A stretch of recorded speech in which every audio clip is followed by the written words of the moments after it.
আমরা মূলত ফ্রেশ তাজা মাছটা আমাদের কাস্টমারকে সরবরাহ করি। এটা হতে পারে আমাদের নদী থেকে কিংবা বিল থেকে যে মাছগুলো আহরণ হয় সে মাছগুলো সম্পূর্ণ প্রসেসিং করা হয়, অথবা যে আমাদের যে নিরাপদ মাছ চাষ করি আমরা সম্পূর্ণ লিটার ফ্রি ফিট ফ্রি মাছগুলো আমরা সরাসরি পুকুর থেকে উত্তোলনের পরে আমাদের কাস্টমারের রিকোয়ারমেন্ট অনুযায়ী আস্ত প্রসেস করে দিয়ে থাকি, কিংবা কেটে যেভাবে চায় কাস্টমার আমাদের আমরা সেভাবেই প্রসেস করে দিয়ে থাকি। এই প্রসেসিং এর যে বিষয়টা, আমাদের মাছ উত্তোলনের পরে আমাদের যে দক্ষ কর্মীরা আছে যারা মাছ কাটিং করে, আমরা তাদের দ্বারাই এই মাছটা প্রসেসিং করে নিয়ে থাকি। আমাদের যেহেতু কোনো প্ল্যান নাই কিংবা আমাদের স্লটিং হাউস নাই, আশা করি আমরা সামনে স্লটার হাউস এটার ব্যবস্থা করব যেখানে অটোমেটিক পদ্ধতিতে মাছটা কাটিং হবে।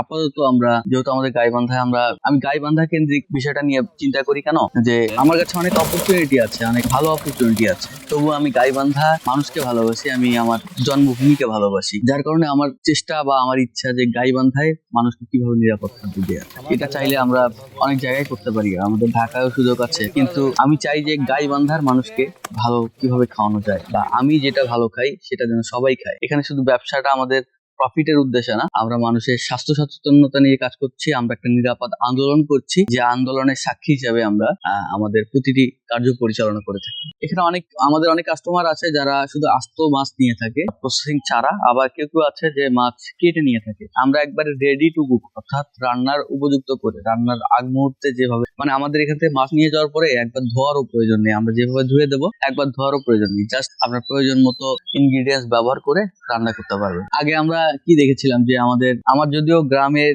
কোনো বাসা নেই, কিন্তু আমার গ্রাম ভালো লাগে। তো গ্রামে সচরাচর দেখা যায় যে 1 কেজি মাছ বা 4-5 কেজি মাছ একবারে গ্রামের যারা মহিলা আছে তারা একত্রে 4-5 জন মিলে এই মাছটা প্রসেসিং করে। তো বিষয়টা ঠিক আমাদের ক্ষেত্রেও আমরা এইভাবেই করি, যে আমাদের যে কর্মীরা আছে ওনারা একত্রে বসে মাছগুলো বটির মাধ্যমে দেখা যায় যে প্রসেস করে আর কি, একবারে ঘরোয়া ভাবে। এখানে বিন্দু পরিমাণে কোনো জীবাণু কিংবা বিন্দু পরিমাণে কোনো আঁশ অবশিষ্ট থাকে না, একবারে সূক্ষ্ম প্রসেসিং করে পণ্য প্রক্রিয়াজাত করছি।